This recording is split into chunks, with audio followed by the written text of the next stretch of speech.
problem. So that's, you know, I don't see futurity as an adequate replacement for science. And futurity articles are not checked by the scientists. So they don't know, the science doesn't know what that article says. Yeah, for those of you who aren't in on the process, university press offices create a steady flow of press releases that promote the research happening at their institutions. There are some private websites like Phys.org and now Futurity, which is actually a university-sponsored aggregator of these press releases that presents them as news. And to be fair, so my understanding is that from talking to PIOs and researchers, that it varies from school to school and office to office how much communication there is about the press release with the scientists. Sometimes it is, yes, sometimes it don't. News releases from universities are always checked by the scientists, but Futurity rewrites those news releases, and the person who rewrites them is not a science writer. She's never, not to cast. I'd like to introduce Mr. Futurity. I'm not Mr. Futurity. But Carl's aware that there's been a lot of criticism. I work with Futurity. I'm the research editor at Duke University. We're one of those things. I got to say, David, speaking of journalism, you just said I haven't looked at the site, but it says it says flat out, this is a bunch of universities going together. These are our university press releases. In terms of rewrite, Dennis. Where, on the front page? Yeah, there's an about page. It says it on the title bar. I'm looking at it on the laptop right now. We got a lot of blowback about that when the site launched 6 months ago, and that was fixed immediately. Second thing was, in terms of rewrite, she rewrites headlines, she rewrites leads, but she's not doing things that would be substantial changes to the thing that the scientists vetted. And I can't speak for all 40 universities, but at all the universities I've ever worked at, you never put anything out without the researcher signing off on it. Where it falls short, in my opinion, is that we don't get outside sources, we don't get the person who thinks this paper is wrong, etc. They're very much traditional university, so-and-so has learned it was published in Nature this week, and very often they're single source stories. That to me is the weakness, but these other two arguments are fallacious. Well, I'm glad you clarified it. I mean, to me, the transparency is huge. I don't have a... So how long after the site went live did you make those changes? Because when I looked, that wasn't the case.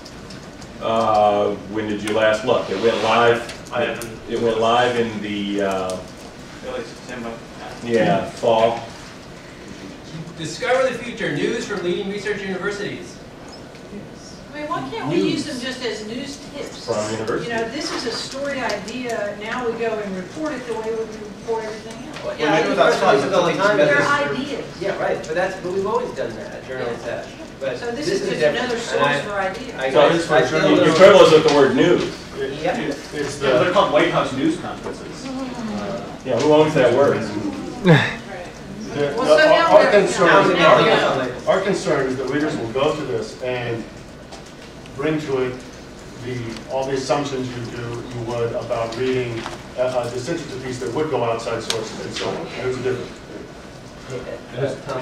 Just to throw into that, in teaching MIT undergraduates Introduction to Science Journalism, it came as an enormous shock to them that they couldn't actually take a science press release from university as true until they actually call it checking. So I think there is an assumption that a relatively minor disclaimer lets a broad audience know what professionals would understand from saying it's news from leading research universities. But in fact, I think futurity is not actually a terrible concept, but it certainly does not, I think, offer a lay reader a clear path to science news you can reliably, they can count on. I don't want to jump up and down too much.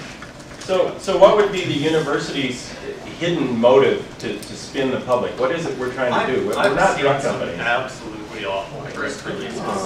Some researcher in Oregon believes that dinosaurs have not evolved from birds, and there was a press release that treated his research as revolutionary demonstration that the paleontology community's gotten it wrong.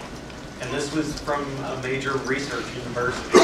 There's bad press releases and there's bad journalism. No, I agree, but All right, guys. Shall we move on for the last 5 minutes? Does anyone else have any final questions? Yeah. As a scientist, reading university press releases, I don't take seriously, but I don't necessarily take seriously bloggers or the New York Times. I go to the paper. If it's a press release about a scientific paper, I read the paper.